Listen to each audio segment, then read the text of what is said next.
Hello, I'm Peter Towers, Managing Director of ESS BIZTOOLS. Welcome to Accountant's Minute. Early stage innovation company investor opportunities. In recent weeks, we've talked to you about the significant benefits that are available for new companies who have developed new products, services or marketing or organisational methodologies from becoming an early stage innovation company.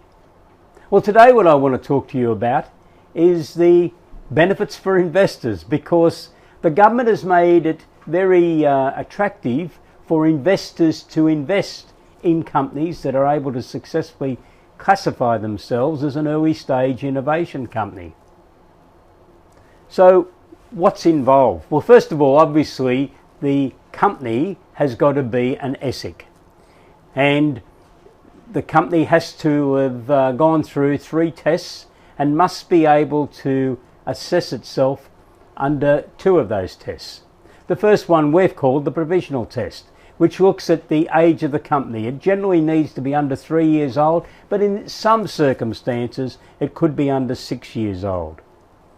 The income of the company needs to be under $200,000, not including any income that's been received from an Accelerating Commercialisation Grant. And the expenditure of the company has to be under $1 million. And both of those things, expenditure and income, relate to the previous income year. And the company must not be listed on a stock exchange. So it's a new type of company. Within the gateway test, the company must be able to accumulate at least 100 points from 8 separate subject headings. And if it cannot achieve the 100 points, it then moves on to the principles-based test. So within the gateway test, it covers items like research and development, whether the company has been involved in the Accelerating Commercialisation Grant program, whether the company has been in an accelerator commercialisation monitoring program run by an independent organisation, whether the company has already achieved investment from arm's length investors of at least $50,000, whether the company has registered a patent, a plant patent, an innovation patent or a registered design, and whether the company has a commercialisation agreement with an organisation that is listed within the higher education or research and development organisation legislation of the Australian government. Now, if the accumulated points is 100 or more, then the company has successfully self-assessed. If not, it then moves into the principles-based test. This is generally based on commercialisation intent of the organisation. Does it really intend to commercialise a new product, process, service, organisational or marketing methodology? Does the company have high growth potential? Is there an ability to scale the business to meet a broader market? And the next question is very similar. Will the product or service, etc., be acceptable to a broader market than just the local market? And does the company have competitive advantages? This legislation is different to a lot of other Australian government legislation because the company is able to self-assess.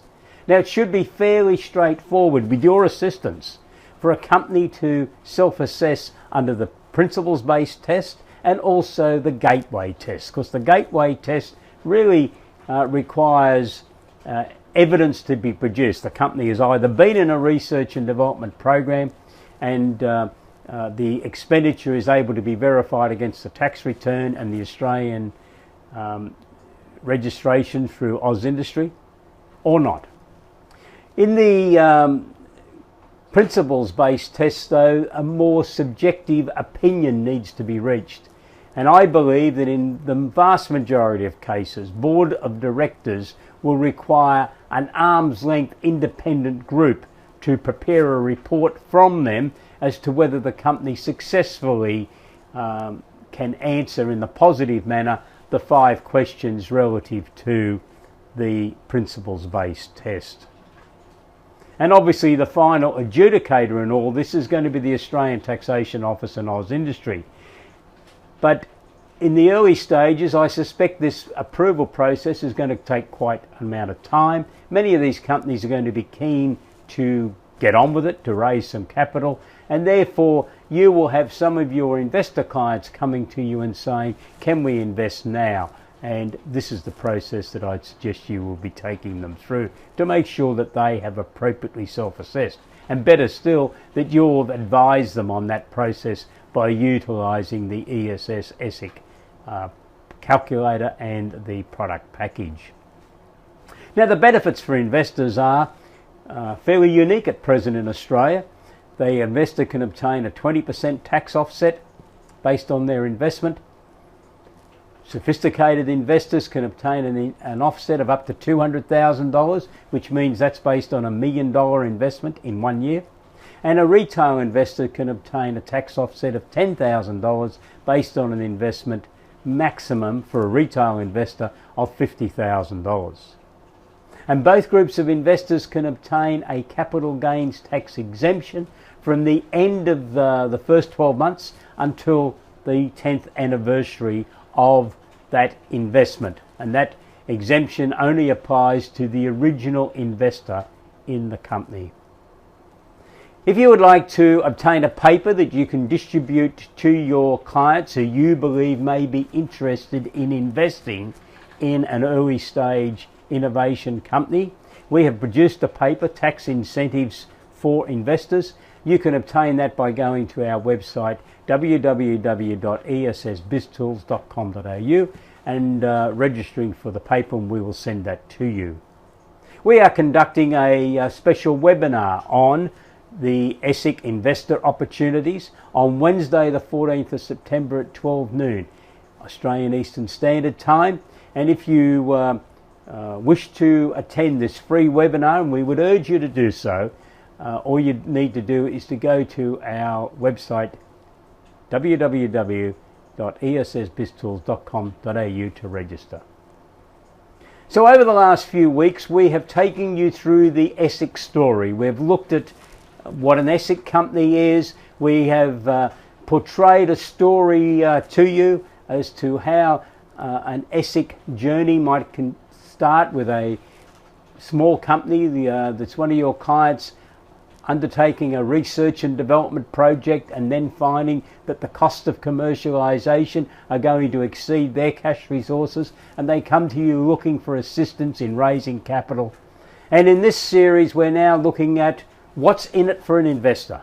Well, there's a fair bit in it for an investor, and our paper and our webinar will explain more about that. We are also conducting a special webinar targeted at investors and small business operators on this angle of looking at it from an investor's point of view, and that webinar is also on Wednesday the 14th of September at 5 p.m. and any of your clients and yourself and your team are most welcome to register for that webinar. Please just go to www.esssmallbusiness.com.au to register. Good luck with advising your clients on the benefits of becoming an ESIC company, and also to your clients who are interested in making investments to see some real growth, I hope, in companies that they select to invest in. Have a great day. Goodbye.